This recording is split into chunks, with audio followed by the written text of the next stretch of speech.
мындайча айтканда батабызды беребиз, үмүттөнөбүз. Бирок билим берүү министрлиги азыр эң сазга баткан, көрсөткүчтөрү эң начар, чырдын арасындагы министрлик, өтө оор, ошондуктан белди бекем бууш керек. Сизге ийгилик каалайм, анан бир нече оюңузду дагы билейин дегем. Негизи эле мындай өзүңүздүн программаңыз кандай, эмнеден баштайын деп турасыз, пикириңиз кандай бул министрлик боюнча? Себеби дегенде мына 28 жылдан бери келип отуруп, азыр жарылды жана контейнер мектеп менен, китептеги каталар менен. Бул мындай системалуу кризиске кептелип калды министрлик. Аны алып чыгып кетиш абдан кыйын. Ошондуктан бир мындай командалык жумуш керек бул жердечи. Өзүңүздүн оюңузду билдирип койсоңуз.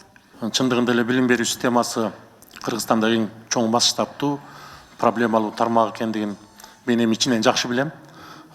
Айрым учурларда ушунун чечүүнүн жолдорун өзүбүздүн тажрыйба аркылуу да көрсөтүп келе жатабыз. Бирок бул ишке мен аң сезимдүү баратам. Жоопкерчиликти сезүү менен ошол маселелерге мүмкүн болушунча ушул билим берүү системасын мына эгемендүүлүктүн 28 жылдыгынан кийин бир позитив берели деген ой. Позитив берели, мугалимдерге ишеним жараталы. Эң башкысы билим берүү системасында иштеп аткан мугалимдерибиз, өзгөчө мектеп, балдар бакчаларындагы тарбиячылыгынан баштап бардыгына бир жаңы дух берели деген ниет бар.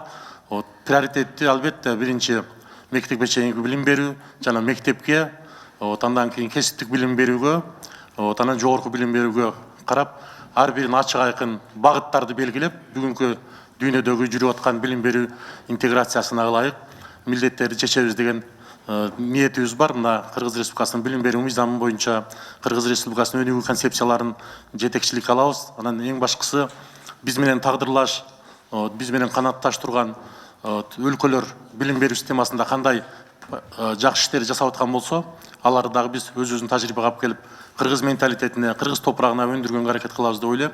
Эң башкысы ушул сапаттуу билимге басым жасайбыз.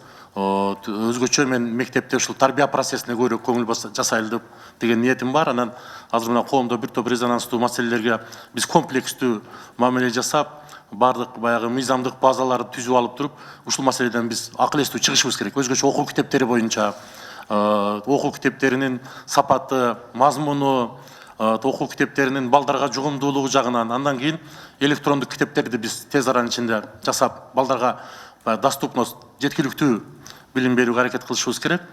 Андан кийин мугалимдердин билимин өркүндөтүү бүгүн өтө керек. Колдо болгон мугалимдердин деңгээли ушул.